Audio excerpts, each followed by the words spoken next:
Okay, so Roblox did a little bit of a goof. They took down all of the footstep sounds that I had uploaded last year back when Slender was in development. And so I was a little upset.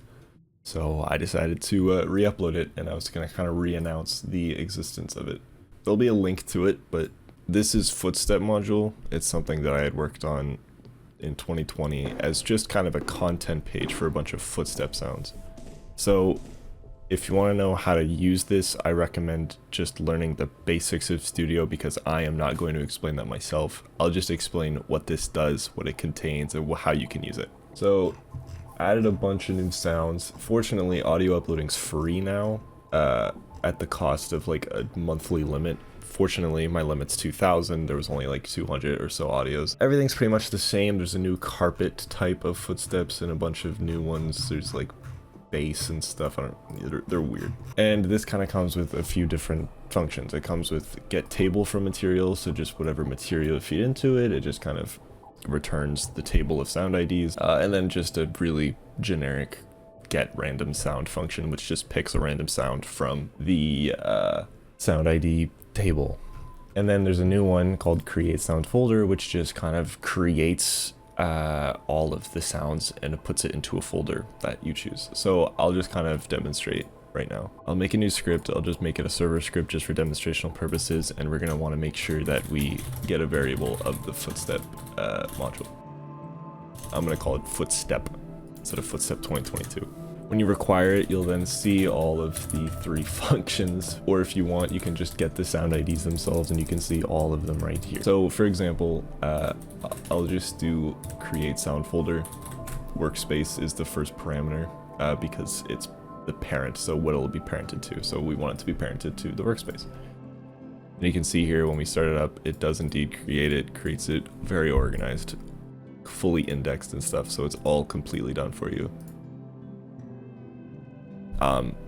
So if you could just copy that, paste it, and then you actually have the sounds physically in your game if you're more comfortable with that. This can be also used to preload it if you want to, because you might be able to just go through all of these instances, so that's nice and handy. It also comes with a name parameter, so if you want to name the folder to something, I don't know why you would do that. And then last but not least, it comes with a sound properties thing. So volume equals 2, playback speed equals 0.5.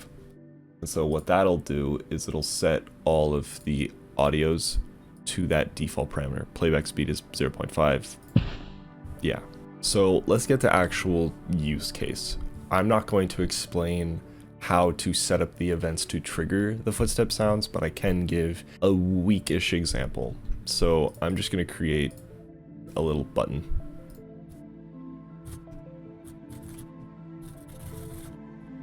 So yeah, let's say when you click the button, it just gets whatever material you're on, creates a sound, and plays the sound.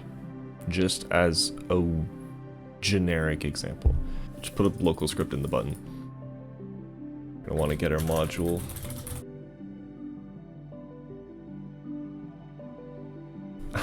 This is pretty cruel, but just for our sake here. All right, so we're gonna want to get our table material, or our table of material sounds. So local material table equals footsteps, get table from material, character, there's humanoid in there, and then we're gonna do floor material, and then just print the material table. So now when we click it, it should return with whatever we're on. Yeah. So these are just a bunch of random numbers. This might error. Yeah, okay. So obviously when we're on air, it's not going to return anything. So we can do that right quick. If there is a material table, then we're going to want to get the random sound. So local random sound equals footsteps, get random sound from our material table. So this should now return a random sound ID. So now whenever we click the button, it's going to just give us a random sound ID.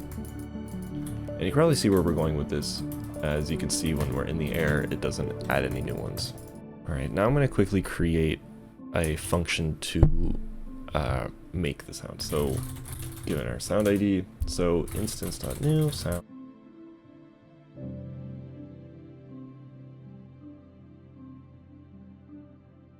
plays the sound, waits for the sound to stop, destroys the sound. So it should work. If we just do create sound, random sound.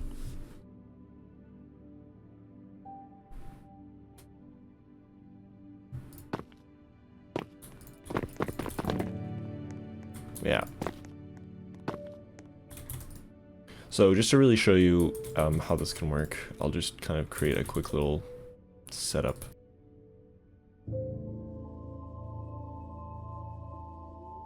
So yeah, when we're on plastic, when we're on wood, carpet, cobblestone, glass, corroded metal versus this, I think this is metal. So yeah, these two are the same. Let's change that. Let's say maybe we want something different about it. So this is where it's kind of up to you. So if we go to our footstep module here, we can see the full list of material maps. So we have our tables full of, it has a name. So for example, all of the rubber sounds belong to this.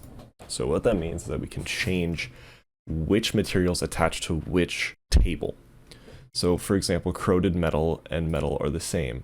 So let's say we wanted corroded metal to actually be metal auto. Just as an example, it's kind of different, you'll hear it. So if we go to metal, same sounds, but if we go to corroded metal, it sounds like you're standing on a car roof.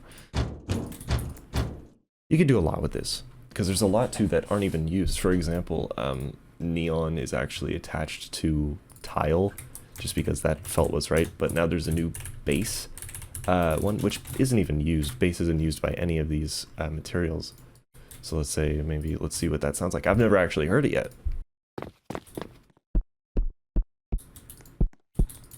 Could be interesting. So that's kind of what the footstep module is for. It's just an asset library of footsteps.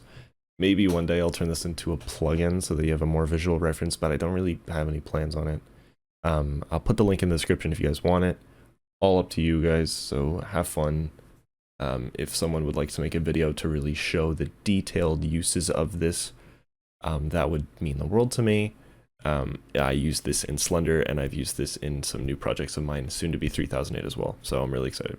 See you guys, have a good day.